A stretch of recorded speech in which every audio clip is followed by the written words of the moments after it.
Merci. Merci beaucoup. Merci à tous. Merci. Merci vraiment beaucoup. Monsieur le vice-président Vance, Speaker Johnson, Sénateur Thune, Chief Justice Roberts, Monsieur et Mesdames les juges de la Cour suprême des États-Unis, Monsieur le Président Clinton, Monsieur le Président Bush, Monsieur le Président Obama, Monsieur le Président Biden, Madame la vice-présidente Harris et mes chers concitoyens, l'âge d'or de l'Amérique commence dès à présent.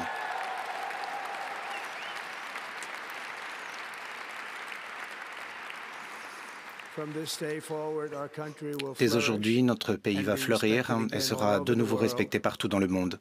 Nous serons l'envie de toutes les nations et nous ne permettrons pas qu'on profite des États-Unis comme cela a été le cas. En chaque journée du gouvernement Trump, je ferai tout simplement en sorte que l'Amérique soit la première.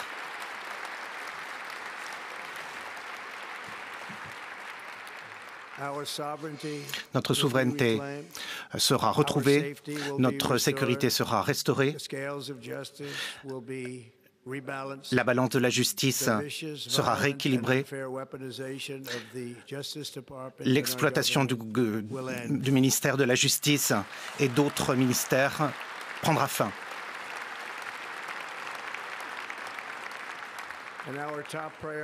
Et notre première priorité sera de créer une nation qui est fière, prospère et libre.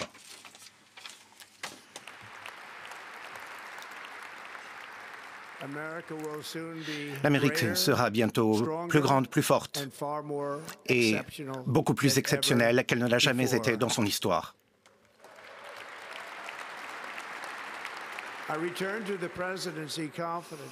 Je reviens à la présidence optimiste, car je crois que nous sommes au début d'une ère de grand succès pour notre pays. On sent ce vent de changement, on sent cette nouvelle lumière qui se fait jour dans le monde et l'Américain a la possibilité de saisir cette opportunité plus que jamais par le passé. Mais d'abord, nous devons être honnêtes sur les défis qui existent. Ils sont nombreux, mais ils seront annihilés par cet immense élan que le monde est en train de connaître et par les États-Unis d'Amérique. À l'heure où nous nous réunissons aujourd'hui, notre gouvernement connaît une crise de confiance. Pendant des années, un establishment corrompu a pris aux citoyens le pouvoir et a laissé notre société dans un état de très profonde crise. Nous ne pouvons plus nous le permettre. Et dans le même temps, nous sommes allés de catastrophe en catastrophe à l'étranger. Notre gouvernement n'a pas su protéger nos magnifiques citoyens américains et a protégé en revanche des criminels dangereux, bien souvent qui sortaient d'asile psychiatrique ou de prison et venaient du monde entier. Un gouvernement qui a donné des subventions à ceux qui traversaient nos frontières, mais a refusé de défendre ses frontières et, plus important encore, ses concitoyens. On ne peut pas se le permettre. On l'a vu avec les crises récentes. On a vu ce que les gens de Caroline du Nord, ce peuple formidable de la Caroline du Nord a fait. Ils ont été si maltraités. Et d'autres États qui souffrent encore de l'ouragan qui a eu lieu il y a de nombreux mois, déjà, ou plus récemment avec Los Angeles, où nous avons assisté et continuons à assister à des incendies tragiques pendant plusieurs semaines sans aucun signe de défense.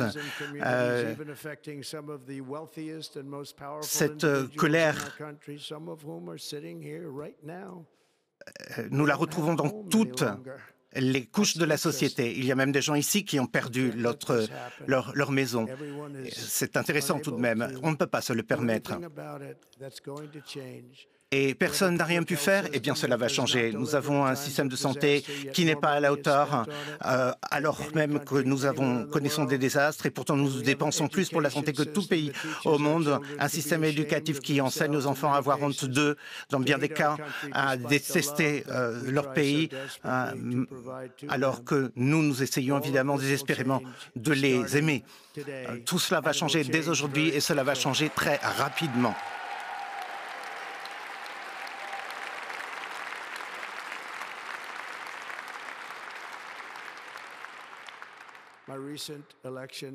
Ma récente élection, c'est un mandat pour revenir en arrière totalement sur une terrible trahison, et beaucoup de trahisons d'ailleurs qui ont eu lieu, et pour rendre à la population américaine sa foi, sa prospérité, sa démocratie et évidemment sa liberté. Dès ce jour, le déclin de l'Amérique est fini.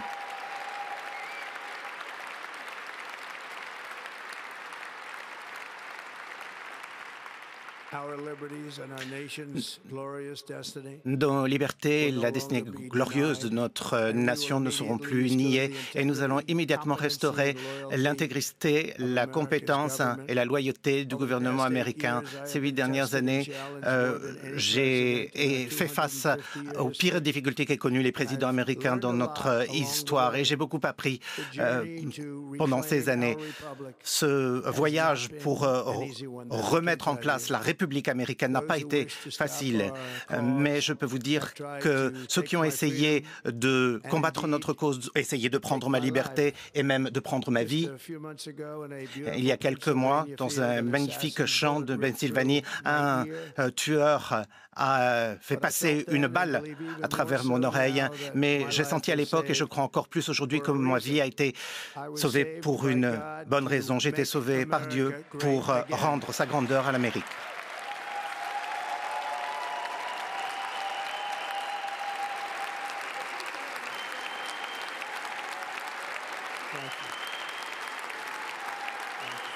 Merci, merci.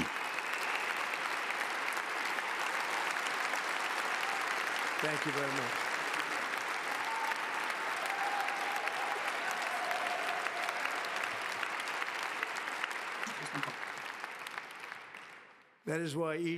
C'est pourquoi chaque jour, sous notre gouvernement de patriotes américains, nous ferons en sorte de travailler avec dignité, pouvoir, puissance et force pour lutter contre toutes les crises, pour ramener l'espoir, la prospérité, la sécurité, la paix pour les citoyens de toute race, toute religion, toute couleur et de toute croyance. Le 20 janvier 2025, pour tous les Américains, c'est le jour de la libération.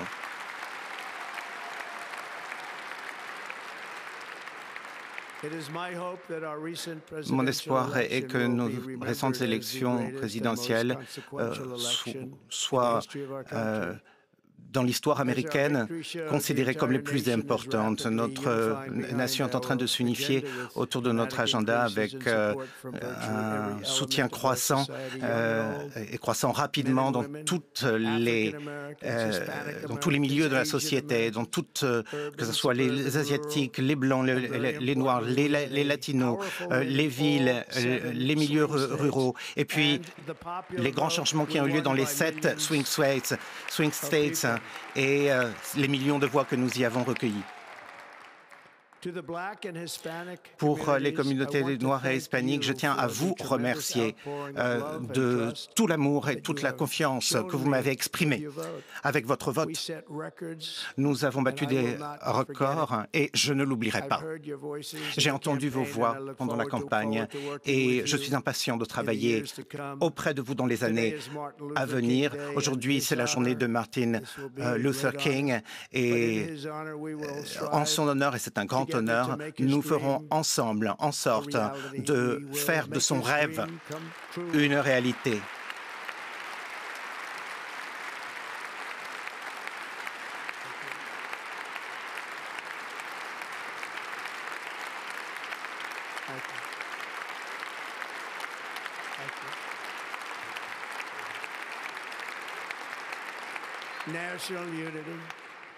L'unité nationale est en train de revenir en Amérique et la confiance et la fierté augmentent à un rythme qu'on n'a jamais vu par le passé. Dans tout ce que nous ferons, mon gouvernement recherchera l'excellence et le succès.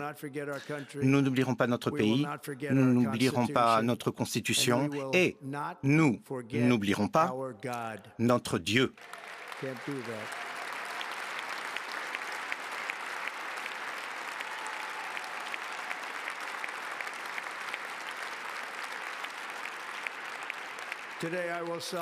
Aujourd'hui, je vais signer une série d'ordres exécutifs historiques. Avec ces actes, nous allons commencer à restaurer complètement l'Amérique et nous allons lancer cette révolution du bon sens. Il ne s'agit après tout que de bon sens ici. Tout d'abord, je vais déclarer un état d'urgence national à la frontière sud de notre pays.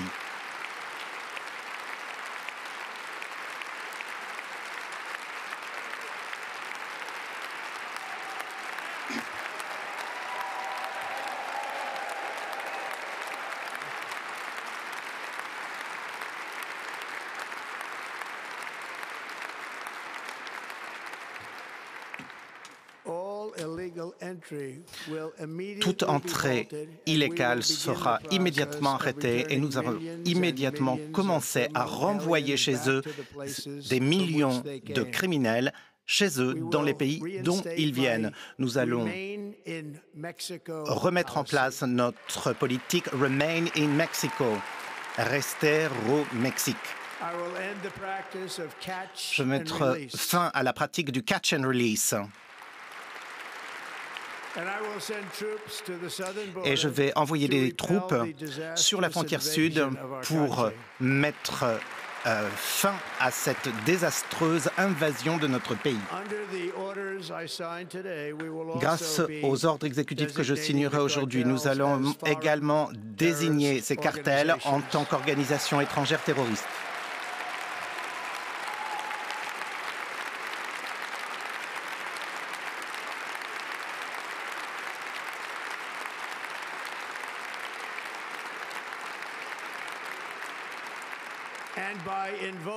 Et en invoquant la loi Alien Enemies de 1798, je vais permettre au gouvernement d'utiliser la force pour éliminer la présence de tous les gangs criminels qui sont présents dans notre pays et qui commettent des crimes atroces sur notre sol, y compris dans nos villes et dans les centres-villes.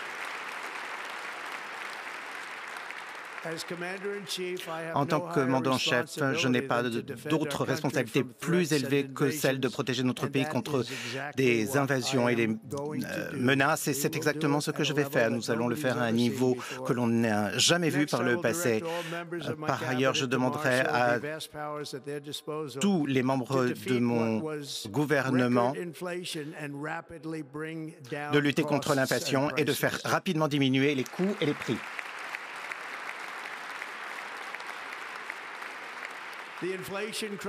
La crise de l'inflation a été causée par trop de dépenses gouvernementales et l'augmentation des prix de l'énergie. C'est pourquoi je vais également aujourd'hui déclarer un état d'urgence énergétique et nous allons prospecter et forer et encore forer.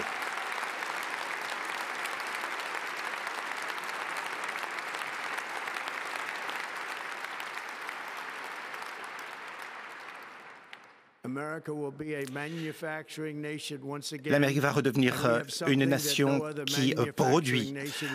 Et nous avons quelque chose que n'ont jamais les autres pays industrialisés, avec plus de pétrole et de gaz que n'importe quel autre pays dans le monde, et nous allons nous en servir. Nous allons faire diminuer les prix, nous allons remplir nos réserves stratégiques au maximum une fois de plus et exploiter toutes les sources d'énergie américaines et les vendre partout dans le monde. Nous serons de nouveau une nation riche et c'est cet or liquide qui coule sous les pieds qui nous aidera à le faire. Avec mes actes d'aujourd'hui, nous mettrons fin au Green New Deal et nous allons révoquer le Electric Vehicle Mandate, ce qui permettra de sauver énormément d'emplois d'ouvriers américains du secteur de l'automobile.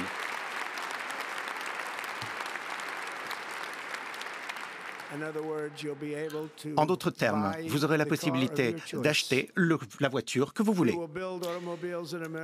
Nous allons de nouveau produire des automobiles aux États-Unis à un rythme qui aurait encore paru impossible il y a quelques années. Et grâce aux ouvriers de l'automobile aux États-Unis, nous sommes là où nous sommes. Donc, merci pour votre vote.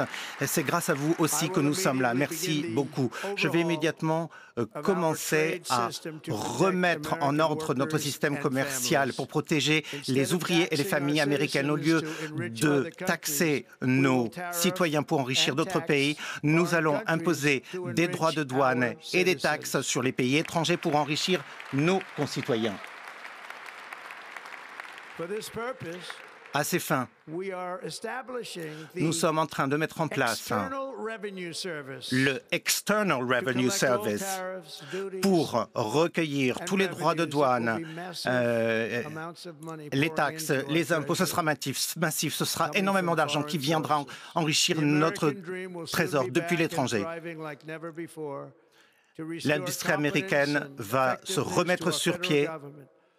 Nous allons rendre également l'efficacité à notre gouvernement. Nous allons créer le nouveau gouvernement, le nouveau ministère de l'efficacité gouvernementale, ce tout nouveau ministère.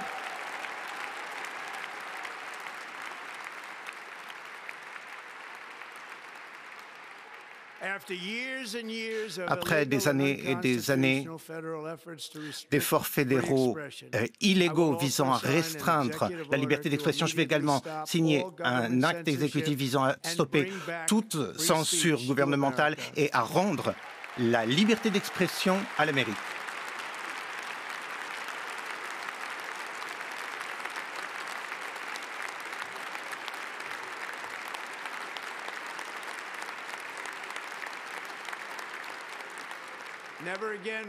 Plus jamais le pouvoir immense de l'État ne sera utilisé pour persécuter des opposants politiques. Une histoire que je connais à titre personnel. Nous ne permettrons pas que cela arrive. Cela n'arrivera plus. Sous ma présidence, nous remettrons en place un système de justice équitable, juste, impartial, dans le cadre de l'état de droit, et nous allons ramener l'ordre public dans nos villes. Cette semaine, je vais également mettre fin à la politique gouvernementale qui vise à mettre des questions raciales et des questions de genre dans tous les aspects de la vie publique et privée. Nous forgerons une société qui ne voit pas la couleur et qui est basée sur le mérite.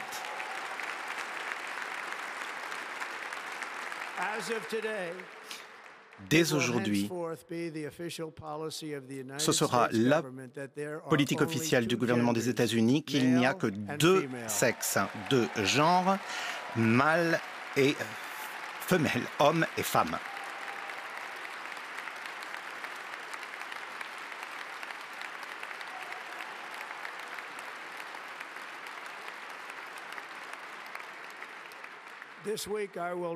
Cette semaine, je remettrai en place, je remettrai à leur poste, je réintégrerai tous ces soldats qui ont été expulsés de l'armée parce qu'ils n'étaient pas en conformité avec le mandat Covid et ils auront tous leurs arriérés de paiement.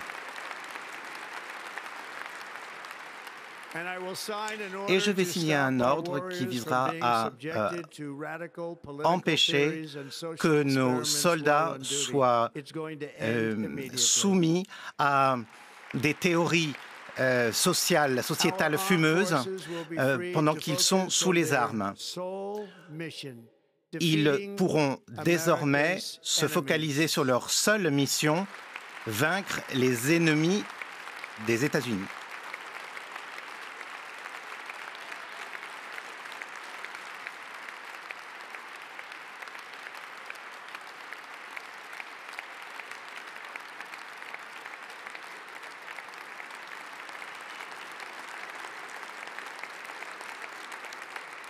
Like in 2017, we will again build the strongest military the world has ever seen. Rebâtir une armée plus forte qu'elle ne l'a jamais été. Nous allons nous renforcer par les batailles que nous remportons, mais également par les guerres auxquelles nous mettons un terme et surtout les guerres dans lesquelles on ne s'implique pas.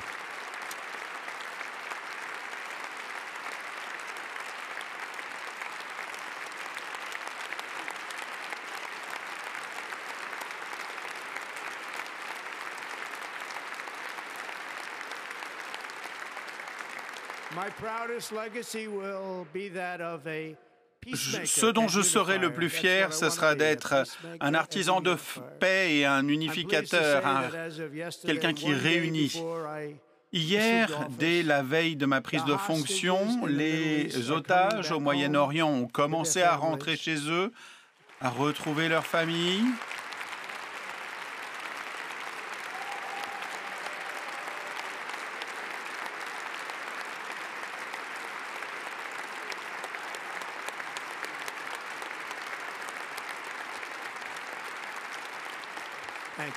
Merci. L'Amérique retrouvera sa place, la place qui lui est due comme étant le pays le plus fort et le plus respecté au monde, qui impressionne et attire l'admiration de chacun. Dans peu de temps, nous allons bientôt changer le nom. Ce ne sera plus le golfe du Mexique, mais le golfe d'Amérique.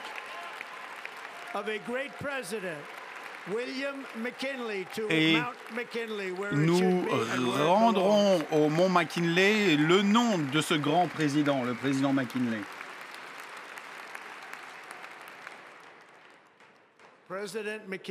Le président McKinley a permis d'enrichir notre pays par les droits de douane et par son talent. C'était un homme d'affaires et c'était lui qui a permis à Teddy Roosevelt de faire tout ce qu'il a fait, y compris le canal de Panama, qui a été rendu bêtement au Panama, un pays qui a, alors que les États-Unis avaient dépensé plus d'argent que quiconque auparavant, que 38 000 hommes étaient morts pendant sa construction, nous avons souffert de ce cadeau idiot fait à d'autres, alors que les lois et les règles ont été violées. L'esprit du traité a été violé. Les navires américains battant pavillon américain sont surfacturés, sont maltraités, ne sont pas traités convenablement du tout, y compris les navires de la marine américaine. Et puis c'est la Chine qui fait fonctionner le canal de Panama, à qui nous l'avions donné, pas à la Chine, et nous allons le reprendre.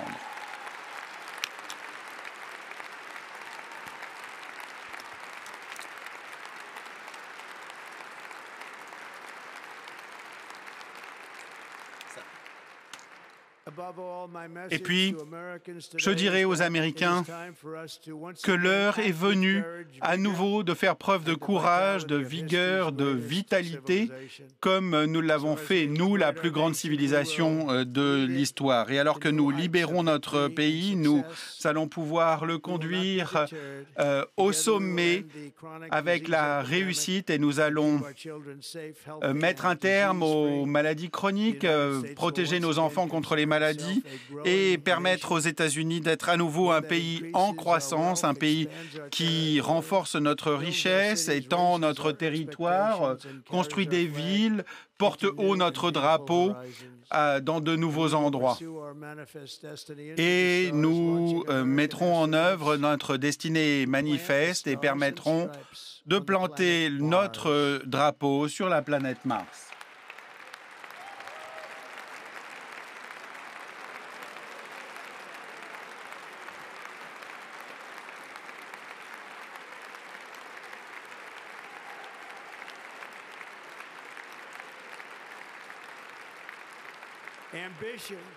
L'ambition, c'est ce qui porte un grand pays. Et notre pays est plus ambitieux que tout autre aujourd'hui. Aucun autre pays n'est égal au nôtre.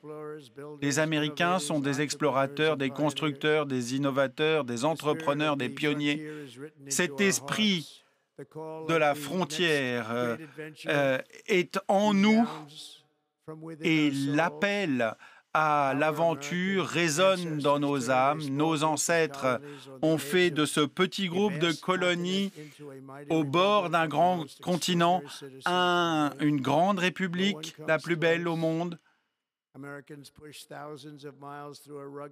Nous nous sommes étendus sur des centaines, des milliers de kilomètres de terre sauvage. Nous avons maîtrisé, domestiqué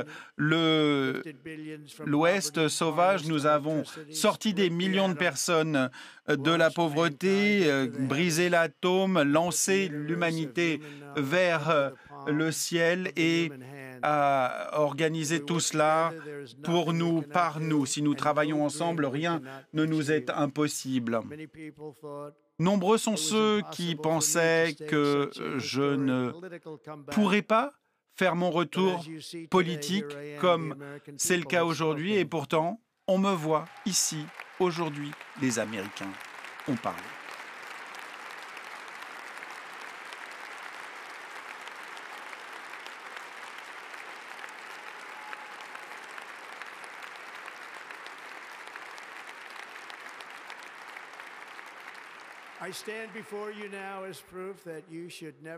Aujourd'hui, je vous montre par ma présence que rien n'est impossible. En Amérique, l'impossible, c'est ce qu'on fait de mieux.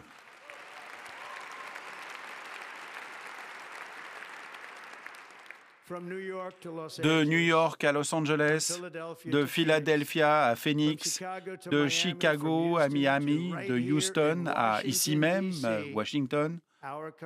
Notre pays a été conçu, construit par tous ces patriotes de toutes ces générations qui se sont battus et donné tout pour nous, pour nos droits, pour nos libertés. Des agriculteurs, des soldats, des cow-boys, des ouvriers, des mineurs, des policiers, des pionniers qui nous ont permis d'aller de l'avant et ne se sont pas laissés surmontés par les obstacles. Ils ont posé les voies de chemin de fer, construit des gratte-ciel, construit des routes, remporté 2 guerres mondiales, ont surmonté et battu le fascisme et le communisme et ont triomphé en relevant chacun des défis qu'ils ont relevés. Eh bien, nous sommes à l'aube des 4 plus belles années de l'histoire de l'Amérique. Nous allons pouvoir rétablir cette promesse américaine, reconstruire ce pays que nous aimons, un pays que nous aimons tant. Nous sommes un peuple, une famille, un pays glorieux sous les auspices de Dieu et nous offrirons à chaque enfant un avenir radieux. Je suis ici, à vos côtés, je me battrai pour vous, je remporterai la victoire pour vous. Nous vaincrons comme nous ne l'avons jamais fait.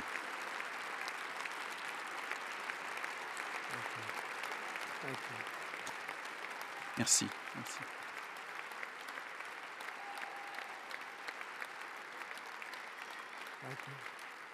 Thank you. Ces dernières années, notre pays a beaucoup souffert. Nous allons lui rendre sa grandeur, plus grande encore qu'il ne l'a jamais été. Nous serons un pays comme aucun autre, plein de compassion, de courage, un pays exceptionnel. Par notre puissance, nous arrêterons toutes les guerres, rapporterons et rétablirons un sentiment d'unité à ce monde violent, enragé et sans espoir. L'Amérique sera à nouveau admirée, y compris par tous, par des gens de foi, de bonne volonté. Nous serons forts et fiers. Nous vaincrons plus que jamais auparavant. Nous ne laisserons pas vaincre ou conquérir, ni intimider. nous n'échouerons pas. À partir d'aujourd'hui, les États-Unis seront un pays libre, souverain, indépendant. Nous serons fiers, nous serons ambitieux, courageux dans nos rêves et rien ne nous résistera parce que nous sommes Américains et que l'avenir nous appartient, que l'âge d'or commence aujourd'hui. Merci. Dieu bénisse l'Amérique. Merci à tous. Merci.